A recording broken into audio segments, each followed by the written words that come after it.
Hello everybody, TheCriminalViolin here, and today I am going to be narrating over a video that I recorded that I did not realize my audio wasn't recording on because Windows 10 apparently when it upgraded disabled my audio recordings for my microphone on every last program.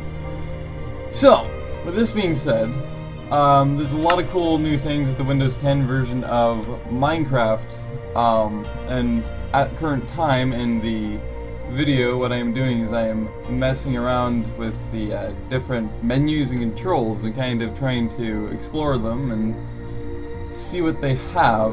And one of the main things, of course, you can see I found interest in was the lefty thing, because I didn't know if that was to change controls, say maybe to a lefty format, or what exactly it was. But it was pretty cool.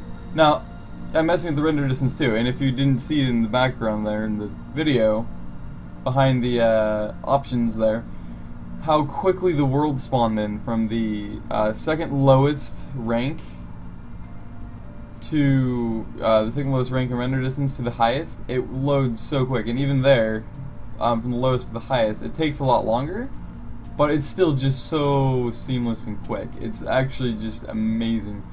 And that's what me and Jorge the Saturday Night Epic always obsess about. Like, if you're watching the videos from Loft Productions on it, it's just one of the many things that we obsess about. Besides the graphics, if you look at it, I mean, it's actually a lot higher resolution, it's a lot higher quality than normal Minecraft when you have it on full.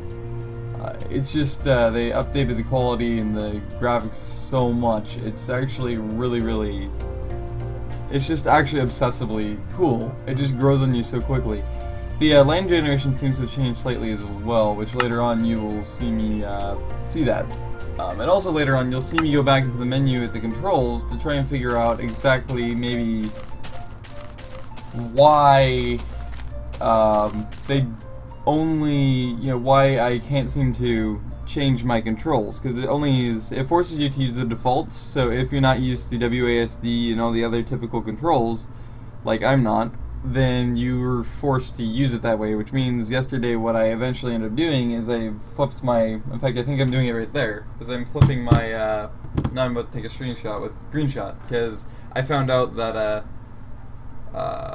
this version of Minecraft, at least not yet, doesn't have a hotkey to take pictures, sadly, which is really frustrating, but I mean, what do you do? And then that's, of course, the really loud sounds that Windows 10 makes now, with a little message.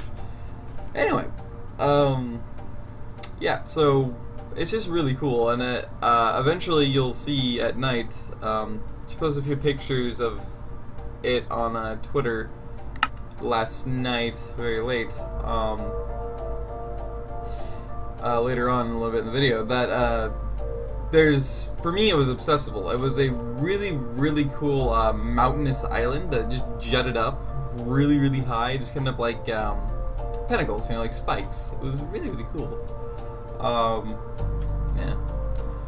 Anyway, of course, naturally I have to try and remember what exactly I was doing at which times, which I'm not used to doing, of course. It's never officially narrated over a video before. But also, if you notice in the bottom of the items, in the item bar, there's a bunch of stuff in it because I created the world in creative, and I couldn't. There's certain things that should have been keybinded that I couldn't quite figure out, and as you can see there, I found out that it kept my setting of having the right and left shift keys as the sprint and crouch keys. So I was just experimenting with there. I was experimenting with that because of the fact that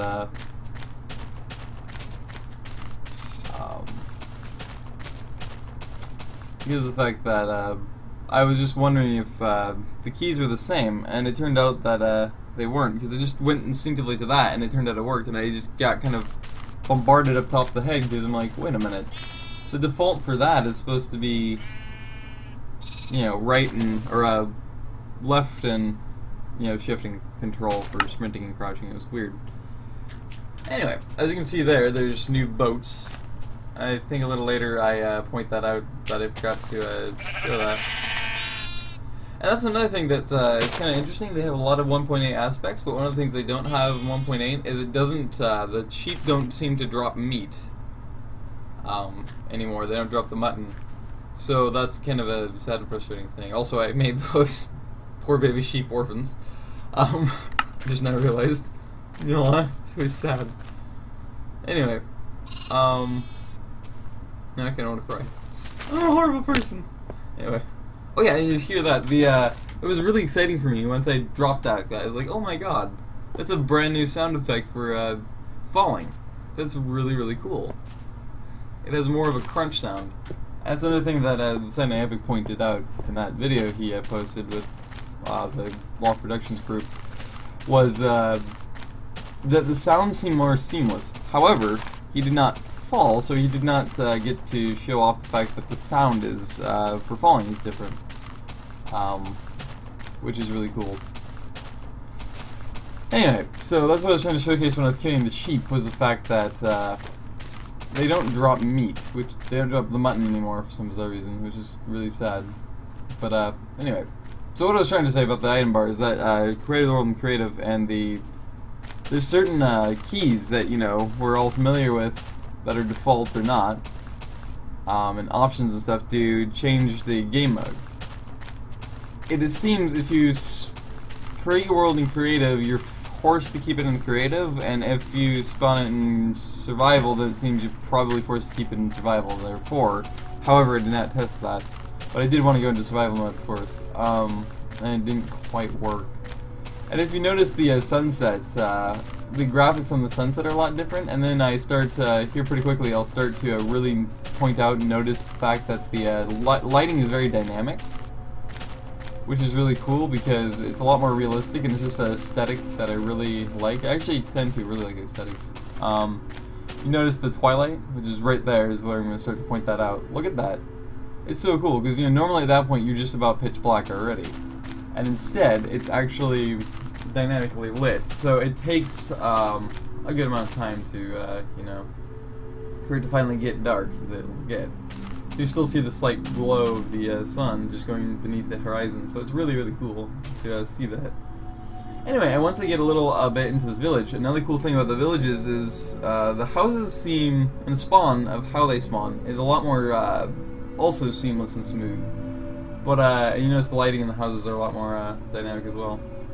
Nevertheless, I'm about to go forward, and when I go forward towards the village, it'll take a double take, but I'll notice that the paths are different.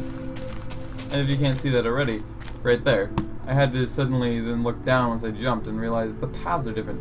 Look at how it looks like they used an edger around the grass. It's actually really cool, another cool aesthetic touch they put. So instead of using gravel, now they have dirt. And what they did is they took off the grass and edged it off, and that's really, really cool.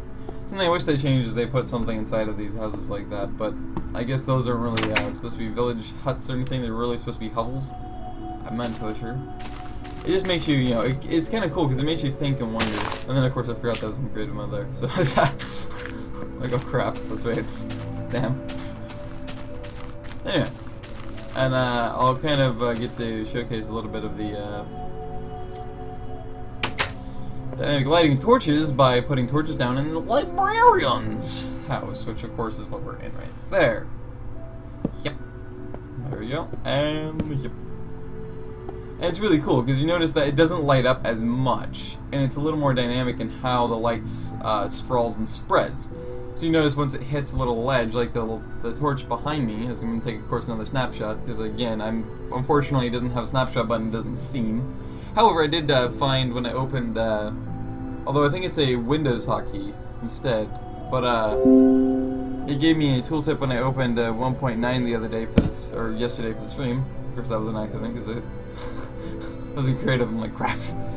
Anyway, I wish I had anything.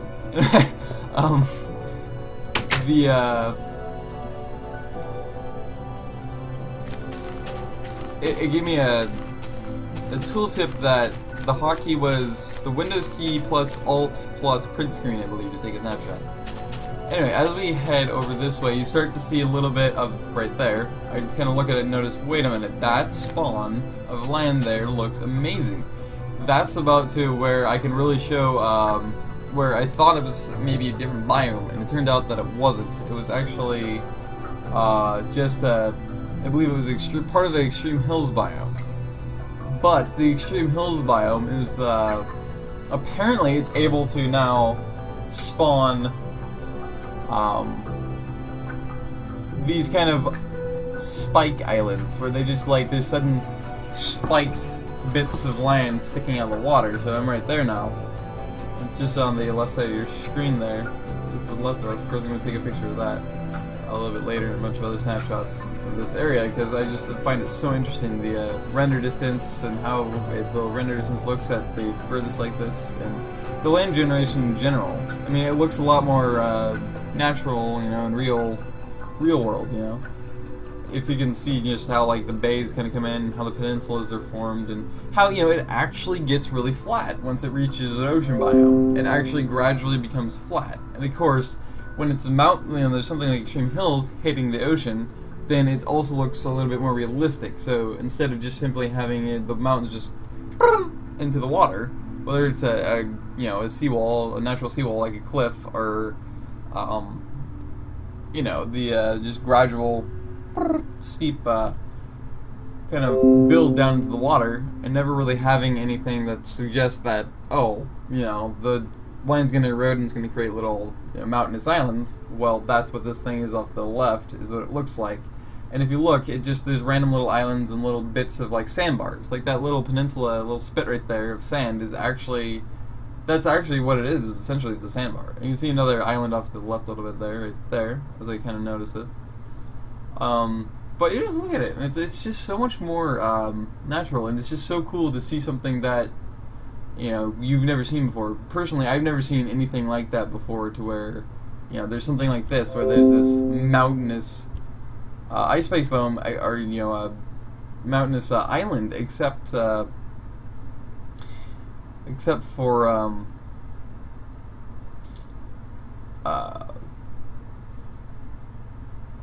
mods, you know. It was just so exciting for me to see that, because I'm like, yes, this is so cool, because I'm somebody who absolutely just is obsessible and addicted to maps and map making and just simply looking at maps and exploring them, and geology and all this stuff, or not geology, but geography and topography and cartography and all that. I just love it so much, especially when it comes to mountains and terrain and, you know, topography portions. So it's just so cool to see something like that for me, you know, especially with that in mind. And then I turn around and I notice it's an island, and I'm like, oh, that's so cool. Another thing I notice is that you see a nice bay there. Is that I discovered that rivers are a lot more realistic as well. Rivers spawn in, instead of just like suddenly stopping, starting, where it was commonly, every last river I saw, specifically this one right here, as you notice, it winds naturally. It winds a lot more like a typical natural river. You notice it empties out in that bay and sound over there, which is really, really cool. But it's just so cool. And then you look at the mountains in the desert. That's another thing I was like, oh my god, that is so freaking cool. Is just simply, I don't want to take a picture of the sunrise there, but yeah, it's just so cool, because I mean, I've never seen something so, you know, so awesome in a desert before. Just the terrain spawn of a desert, you know. Normally it's really boring, and if you add the mountains, it's fairly abrupt, you know. It's like, that, though, you know, that mountain ends kind of abruptly, it's still, you know, a lot more natural. It makes a lot more sense. It's just really cool. Anyway, so here in a moment or two, I'm gonna try and go down and mess with the creative aspect of the game officially by trying to build a bit of a house. And as you'll see, I'll find out that the sensitivity setting is actually painfully sensitive. And so eventually, in the very end, I'll turn it all the way down to 0. I'll turn the sensitivity completely to 0, so I don't have any sensitivity within the game anymore, and it's still just a bit too sensitive. It's like, that's not good, because, you know, you don't really want to have to you know, screw around with your DPI and your mice and stuff, especially if you don't know how to do that. And you know, most people really don't, unless you have a mouse that has a DPI, you know, button that has set DPIs. Mine does. But if I change my DPI at all to this, which would have to be the slow setting, because, you know, I have it at the middle, this is best for everything. Yeah, you see, it's very, very sensitive. Anyway, and it really becomes prevalent once I start going to the side here. But, and it got, you know, fairly annoying, but I'm just like, you know, that's part of beta, I guess. But anyway, you know, because it is early access beta, is what it is, because it just now released to the public. So they're going to be constantly trying to work on it, and I hope that they you know, I hope people voice their complaints about sensitivity enough, because that's just painful, you know. And so once I turn it down all the way, it's just slightly sensitive, so slightly too sensitive. So if I turn my DPI once again down to this lowest setting, so that I can actually, you know, so I actually had a lot less sensitivity, well, it would turn down my sensitivity too much. And I know that for a fact, because, you know, it's a fairly big jump down to the low sensitivity on my mouse. So it's actually going to, then at that point, I can guarantee, for at least for me, it's going to be under sensitive. So, you know, so I'll consistently kind of mess with it a bit, and eventually just find out, oh crap, you know, my sensitivity's effed up now, you know, because that's something that's not very cool and they need to fix. Yeah. Anyway, also I found out my left little tidbit for those that have watched my series with the video with well, actually no, I haven't posted any of those videos yet, so you'll see later on. But I mentioned the fact that my left mouse button suddenly, or left mouse, my left arrow button on my keyboard seemed to not work. And then once it seemed to never work, because it never worked again, it just suddenly stopped working and it just wasn't going to work. I'm like, that's weird. Nothing's, you know, set up wrong or anything.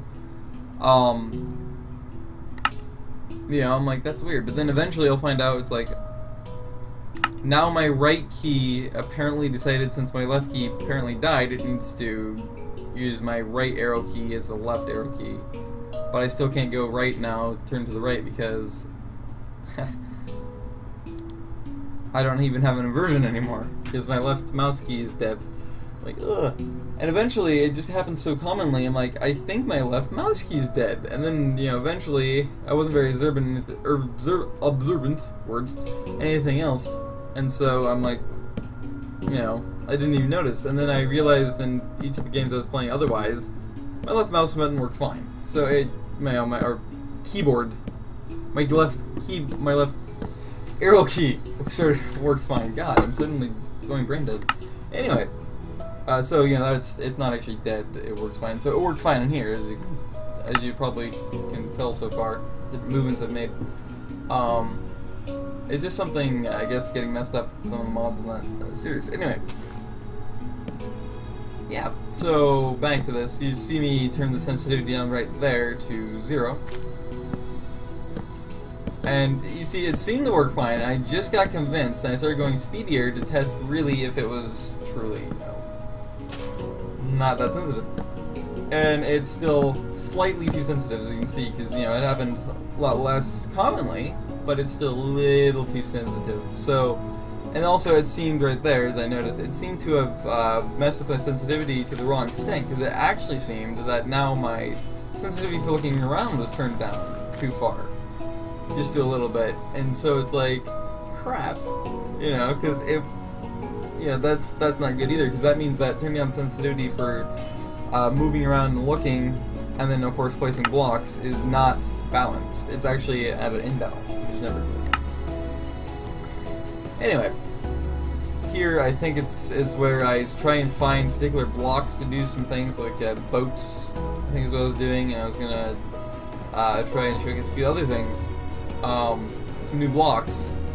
For example, as you probably saw me get right there, there is a stone cutting block, which is really, really cool. It's in between the crafting table and the chest. It's a stone cutting block, which is new, which is interesting and pretty cool. I never actually tested it, because I started to get a little frustrated with the fact that I wasn't used to the keys, and I could not, and certain keys weren't working. And so I'm just like, and I pressed every last key in my letters, and even some of my number pad keys, and even the keys, you know, the numbers up above, and they just didn't work. And I'm like, you know, I'm giving up on this thing, because this is not cool. You know, I can't do certain things that I should be able to do.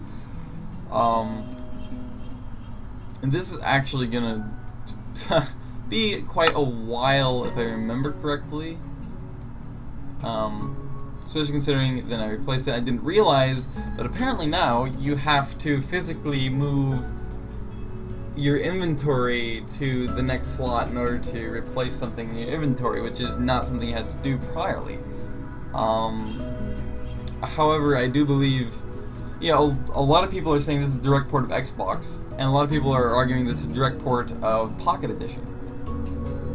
And technically, according to Mojang and Jeb and Dinnerbone, that is Jeb, isn't it? Or Jens is what I'm thinking of.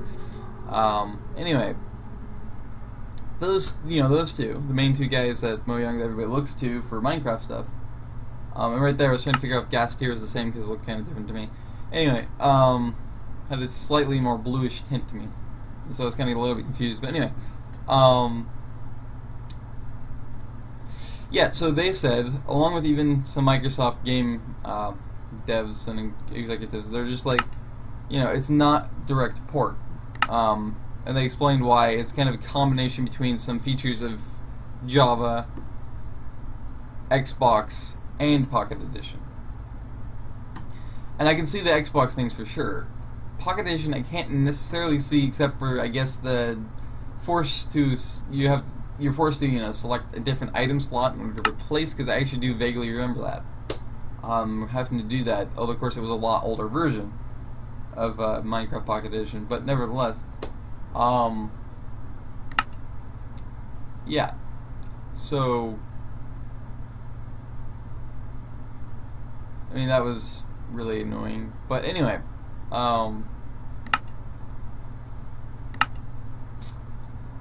so all in all, I eventually figure out what I'm doing with the inventory and all that,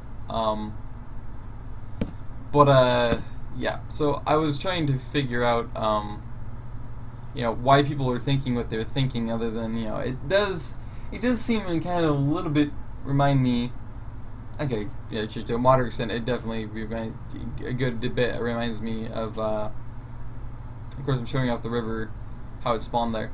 Now, it did remind me of Xbox a lot.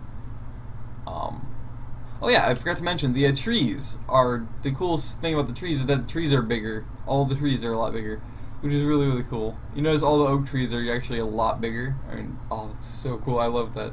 There's a random oak tree, you know, in the beginning that you can see behind the main oak tree that I was taking a picture of that actually was smaller, and it seemed to be normal size that we'd come to expect, but most of the trees are actually quite a bit bigger, substantially bigger. Where was I? Pocket Edition, the only thing I can think of besides, again, the item slots is the fact that, apparently, when I enter Windows 10 Edition, it says that it's version 0.12.0, which is the edition of Pocket Edition that's supposed to release, I guess, in a few days or so, if it hasn't released at the same time.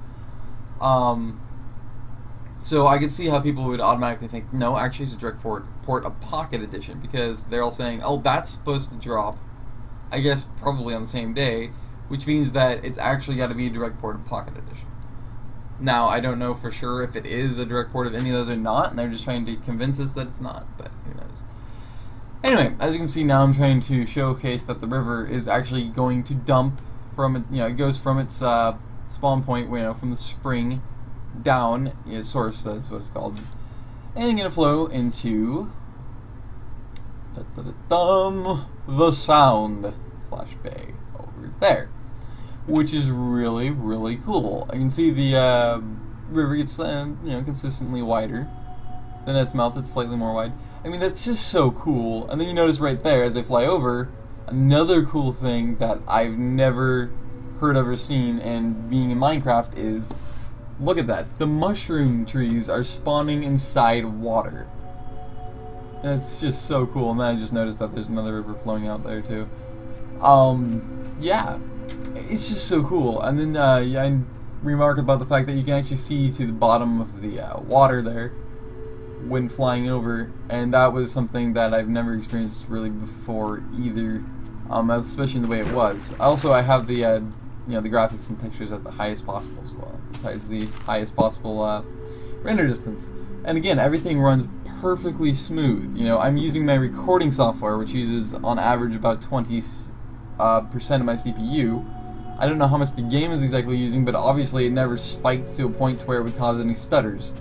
Movement is so much more seamless, which is something again that Cyanide Epic or Jorge obsesses about. I don't know, I'm not, you know, as impressed with that as much, but one thing I'm hoping is that the skeletons in Windows 1.10 are going to be like the ones in 1.9, and of course I didn't mean to do that. As I noticed there that when I right-click the crafting table, apparently that's not the button you're supposed to click anymore to acknowledge a crafting table. Oh, pity me. And then I find out, in a boat, apparently WS don't go forward or back. And I believe I found out that it was left-right arrow keys that turned the boat. But the up and down arrow keys didn't make it go forward or back either. So eventually I just decided, oh heck, I'm going to spawn in a circle so at least I can showcase the boat and the fact that the boat is a cool, apparently, believe it or not, a two-seater, a two-person boat. So if you're playing in a multiplayer world, which you can see I actually, in the very beginning, I actually had local multiplayer on. I didn't actually realize that until a little bit later. I kind of messed with that. Although then again, I think that's where I did discover it. Anyway, yeah. And of course, apparently everybody's spawning as Alex now. I know I'm, or as I like to call Alex Alehi. Anyway, yeah. So it's kind of, I mean, it's pretty cool, you know. And you can see the oar animation going in circles. You know, the rowboats now. It is a two-seater, as you can tell. Actually, behind me there is plenty of space for another person. So that's really cool. So yeah, again, if you're in a multiplayer world, you can do that. It's really, really cool. Anyway, what I was going to say is in 1.9, the movement of the skeletons is just so cool. Because I had tweeted probably about 2 months ago now, a month and a half, 2 months ago, that Dinnerbone tweeted a little video of what he was working on, which was a drawback animation for skeletons.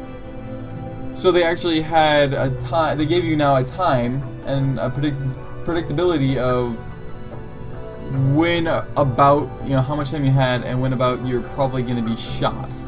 It was really cool. Anyway, and also in 1.9, as I'm concluding the video there, they move, and when they move, when they're, you know, when they're walking, their arms slide side to side with them, which is really, really cool. And I want to see that Windows 10 edition. Yeah. Anyway, so yeah, that was another thing that didn't quite work. I found out was right-click is not inventory, and using the crafting table. And again, that was another one of the things that I just tried every key on, and I could not complete. But anyway, that's about it for the video. So see you later. Bye bye.